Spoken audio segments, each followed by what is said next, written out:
Hello दोस्तों, स्वागत है आप सभी लोगों का हमारे चैनल कृतिक स्टोरीज में। तो आज हम सुनेंगे एक ऐसी पौराणिक कथा जहां भगवान विष्णु ने एक दुखी राजा को संतान का सुख प्रदान किया। यह कथा है पौष पुत्रदा एकादशी की, जो हर माता पिता के जीवन में आस्था और आशा की नई किरण जगाती है। तो वीडियो के लास्ट तक बने रहिएगा। तो चलिए बताते हैं हम आपको। बहुत समय पहले की बात है, द्वापर युग में एक विशाल और समृद्ध राज्य था, भद्रावती नगरी। उस नगरी का राजा था सुकेतु। वह बहुत ही न्यायप्रिय, दयालु और धर्मपरायण शासक था। उसके राज्य में सब कुछ था, धन, अनाज, सुख सुविधाएं, पर एक चीज की कमी थी। राजा के कोई संतान नहीं थी। राजा और रानी दोनों बहुत दुखी रहते थे। उन्होंने हर देवी देवता की आराधना की, हर व्रत किया, हर यज्ञ किया, लेकिन भाग्य ने जैसे उन पर करुणा नहीं की। एक दिन दुखी होकर राजा सुकेतु ने सोचा, अब मैं अपना समाधान किसी ऋषि से पूछूंगा, शायद कोई मार्ग मिले। वह अपने रथ पर सवार होकर गहरे जंगलों की ओर निकल पड़े।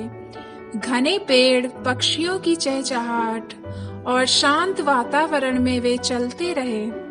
थोड़ी देर बाद उन्हें एक सुंदर झील दिखाई दी। उस झील के किनारे बहुत से ऋषि मुनि तपस्या कर रहे थे। राजा ने झुककर उन्हें प्रणाम किया और विनम्रता से पूछा, हे महर्षियों, मैं बहुत दुखी हूँ। मेरे पास सब कुछ है, पर संतान नहीं है। कृपया मुझे बताइए कि मैं क्या करूँ जिससे मुझे पुत्र प्राप्त हो सके। ऋषि मुस्कुराए और बोले, राजन, तुम्हारा यह दुख अब समाप्त होने वाला है। तुम सौभाग्यशाली हो कि आज तुम पौष मास के शुक्ल पक्ष की एकादशी के दिन यहाँ आए हो।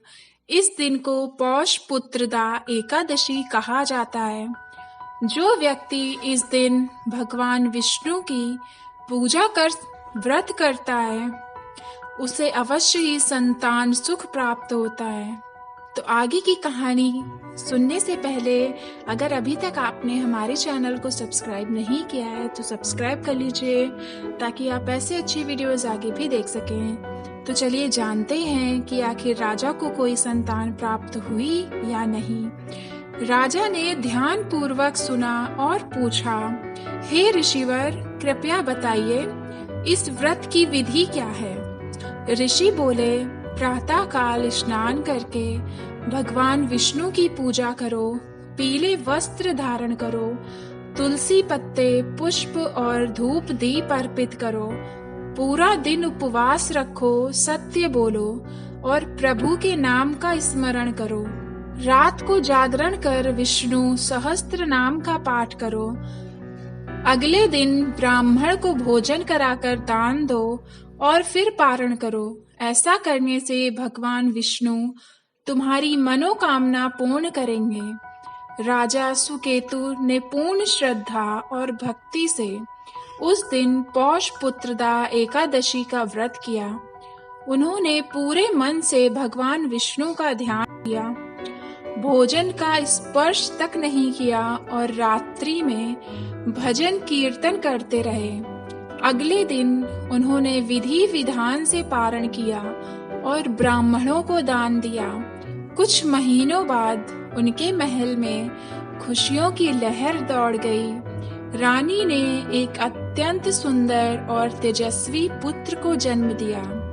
राजा का आनंद शब्दों में नहीं समा रहा था। उन्होंने प्रसन्न होकर घोषणा की, यह सब प्रभु विष्णु और पौष पुत्रदा एकादशी व्रत की कृपा है। उस दिन से यह एकादशी पुत्रदा एकादशी के नाम से प्रसिद्ध हो गई। भक्त विश्वास के साथ इस दिन व्रत रखते हैं। संतान की प्राप्ति और परिवार की समृद्धि के लिए भगवान विष्णु से प्रार्थना करते हैं। जो भी भक्त श्रद्धा से इस एकादशी का व्रत करता है, भगवान विष्णु उसके घर में सुख शांति और आशीर्वाद देते हैं। यह व्रत सिर्फ संतान प्राप्ति के लिए ही नहीं, बल्कि मन की शुद्धि और परिवार की खुशहाली के लिए भी अत्यंत शुभ माना जाता है। तो ये थी पौष पुत्रदा एकादशी व्रत की कथा। अगर आपको ये कथा पसंद आई हो तो लाइक और शेयर कीजिए फैमिली फ्रेंड्स के साथ, और चैनल को सब्सक्राइब करना ना भूलिएगा, ताकि हम ऐसे ही आपके लिए भक्तिमय और प्रेरणादायक कथाएं लाते रहें। तो आपसे फिर मिलते हैं नेक्स्ट वीडियो में। तब तक के लिए धन्यवाद। जय हिंद। हर हर महादेव।